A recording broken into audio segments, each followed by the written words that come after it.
Convenient juggling balls just lying around. Hanging out. Why don't you juggle? Okay, ready? Yep. Go. No, oh, no. Okay, fine. Wait, can you tell me when? Is that your system? It's like a trick? Just say when. We need to get into a pattern with you. 1, 2, 3, 4. 1, 2, 3, 4. 1, 2. Now you want to do it in 3? Yeah, let's do like every one. All right. Okay. Okay, fine, good. All right, thank you. All right, now can you do them all? Go for it, watch this. What are you doing? Are you drunk? Yay!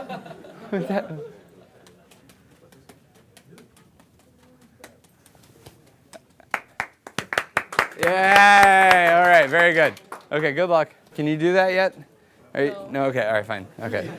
It's a requirement to juggle in this company.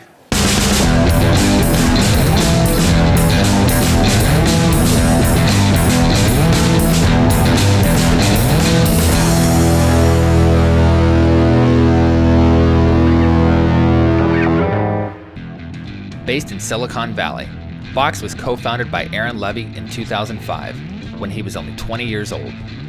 Launched with an initial investment of $80,000, Box has since raised more than $300 million in capital, employs more than 900 people, and serves over 20 million users around the world. On day one, I mean, everything about your day and your time and every moment that you have is about building a product and getting it into the hands of customers. You don't care about, you're not focused on hiring, you're not focused on selling, you're not focused on scaling, you're just focused on, I need to build a product, I need to get it into the hands of customers. And there's something very sort of genuine and very kind of raw about that process, because you have to be able to create that sort of product market fit. And that's sort of the, one of the hardest grinds there is that early stage. And I think what we've tried to do is, as we've scaled up, is try and replicate that early process over and over again in all of the new areas of our business. So I actually think about my job as sort of kind of making sure that Box always remains as a startup in all of the areas that are best suited to having startup-like qualities. So new products that we're building, new markets that we're entering, new services that we're delivering, and new capabilities that we're building. And as you get to scale, your business sort of has two types of functions that are simultaneously operating. You have the core business that's working, and that will take up the vast majority of what you're doing with your time and the population of your organization. And then you have a percentage of people or a percentage of projects that are sort of the new initiatives in the business. And our job is to make sure that each of those are balanced appropriately together. And so I tend to focus on what are the new things, what are the startup-oriented initiatives in our business. And then we have a chief operating officer that works on all of the things of how do we make sure this business continues to scale and continues to run as effectively as possible. We happen to be going after an incredibly large market. The sort of cloud storage and content space in the enterprise we think is going to be worth tens of billions of dollars at scale. And what that means is that lots of competitors are attracted to that market. They're realizing how big of an opportunity this is. And so we're competing against Microsoft, against IBM, against EMC, against NetApp, against Google, so many different companies that want to go after this space. And every day there are new events and new things thrown at us, new externalities that are occurring and being created that are forces that are attempting to go after this market. So most of the grind is going up against all of those forces and making sure we are building the best and most robust company possible, while also doing things like maintaining our culture and hiring the best people and keeping them as excited as possible. That's really how you get your business humming. The more that you can have both of those things running simultaneously, where you can have the scale of a large company and the sort of operational excellence of a GE, but you can have the sort of startup decision-making speed and the agility of a small, nimble company, there's nothing necessarily that prevents you from scaling that up to 100,000 employees. It's just most companies haven't thought about it, because what happens over time is, this is mostly now a plea for keeping my job, but what will happen is I'll get replaced at some point, and they'll hire some Ford, CEO, and that Ford CEO will be really, really good at like operational stuff, and then you'll have nobody sort of balancing the startup and the operational thing. And that was mostly just talking about Microsoft. But and the problem is you need both. You need both of those engines running to be able to succeed in a business like ours, where it's so competitive and things change so rapidly, where you aren't ever just, like, there's no 3-year plan in our company except to say that we want to win and we're going to store people's data. Like, that's the 3-year plan. It is interesting where before your idea is proven out, when it's a sort of just a small inkling of your imagination, it's actually the hardest point to get capital at that stage, because you have no customers. Your vision is purely vision. It's not actually tangible, and it hasn't been translated to reality and real customer kind of experiences. And so at that stage it was very hard to raise money, even though we were only asking for $80,000. And then over time, you develop a better business model, you develop better customer relationships, you build a better product if you're hopefully doing things right. And then your relationship with investors is hopefully more straightforward over time. But you're sort of always hustling because you're technically working for your investors and for your shareholders and for your board of directors, and that means that you're always hustling. Right now, the focus is making sure we take advantage of our competitive position in the market, which means that customers around the world are going through this transition where they're moving off of on-premise systems, they're moving to mobile devices, they're changing the nature of their workplace and how they get work done. And in all 3 of these cases, these are secular, cataclysmic shifts that Box needs to be able to respond to with the best product, the best strategy, the best go-to-market efforts.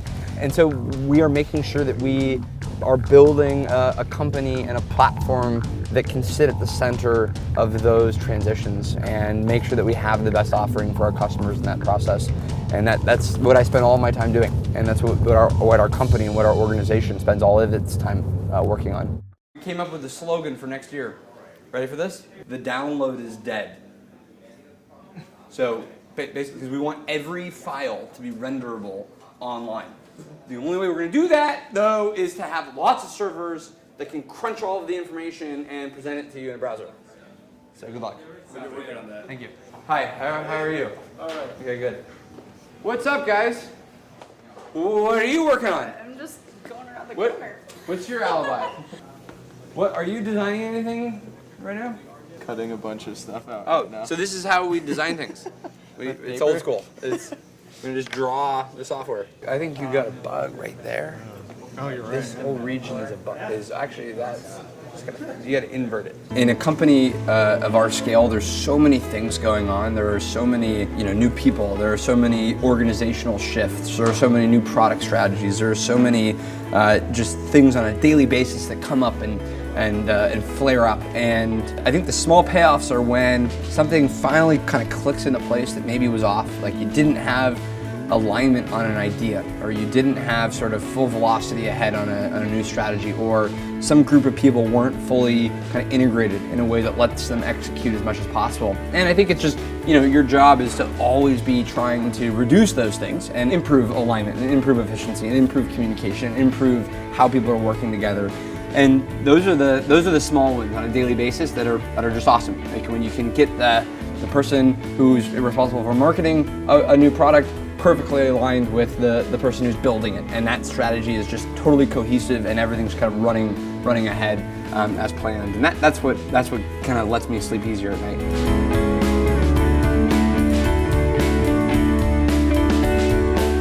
The whole reason why you start companies is because you don't find the existing sort of entities or environments sort of suiting to what you want to create in the world. I don't think the financial gain is even sort of relevant from a payoff standpoint. I mean, very few successful people, at least in the technology world, have gotten into a market or gone after a product strategy because that was sort of a path to sort of riches, right? The reason we started Box is we saw this amazing opportunity where people were storing their information and their files in really, really ineffective and inefficient ways. And none of that translated back to, well, we would be able to make money by doing that, except for the ability to sustain a business, right? And so you obviously want to go after a market that has people paying for it. The payoff is being able to deliver the next generation of product to your customer. The payoff is really being able to build a culture and a company where you were able to impact sort of a new entity that now exists. That's the exciting thing. And that's why I think any entrepreneur gets into these kinds of businesses.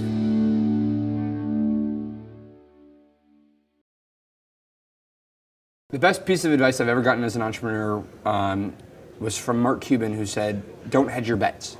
So there was a lesson very early on that we learned from him, which was you can't ever sort of balance two completely contradictory things as a means of hedging. You have to decide what are you going to believe in and put all of your energy behind that. And those are the kinds of strategic decisions and trade-offs that you make every day as an entrepreneur. And it's important that you create the level of clarity and conviction to go after an opportunity that isn't hedging, lots of different ideas or lots of different approaches, because that's the surest way that you'll never be good at sort of anything.